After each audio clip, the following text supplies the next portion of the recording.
Hello guys and welcome to a new tutorial, and today I'm going to show you how to use formulas on the Notion application or website. So the first thing that I want you to do now is to open your Notion desktop application, or just to connect to your Notion web portal. Then I will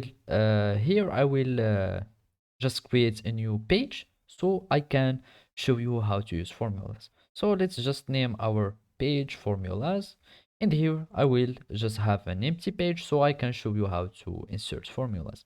Basically, to insert formulas, you need to click on this plus sign and search for formulas like this, formulas. So you will have a block equation, or you can just type equation and you will have this equation block, or the inline equation here. So let's have this one. Or basically you can just type slash and the command will be inline equation. Let's just search for equation, and here now it will give you this equation section, and here we want to type our formula. So basically you can now type whatever you want here in this section. So let's just have, for example, a formula. Let's have, for example, like this: x, we have equal for something like y plus the z, and here we will have this sign or this character to have the, and this is our character of the superscript. And if you want like a subscript, you can have an underscore, and you will have, as you can see, the tree number become a subscript. And now you can add also some fractions. For example, you can add, for example, plus and have frac and have like this and like that.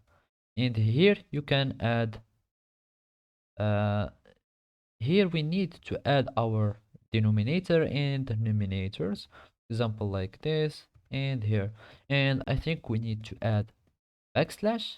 Yes, we need to add a backslash so we can add this command or this operation. So we are going to have the fractions.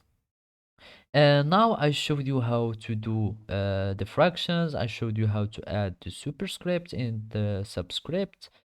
And also you can do whatever you want. For example, if you had like some reaction, chemical reaction, I don't know, you can have like OH, and here you will have, I think, that you will have something like that. And as you can see, you can, for example, have like not this, but I wanted to have uh, here you will have like an arrow, and add, for example, H2O, whatever you want to add here in your formula. So basically you can do multiple things with the formula section here, and you can add your formulas that you want. You can add equations, create whatever you want here in this section. So basically this is how you use the formula section here in Notion. Thank you for watching, and see you next time.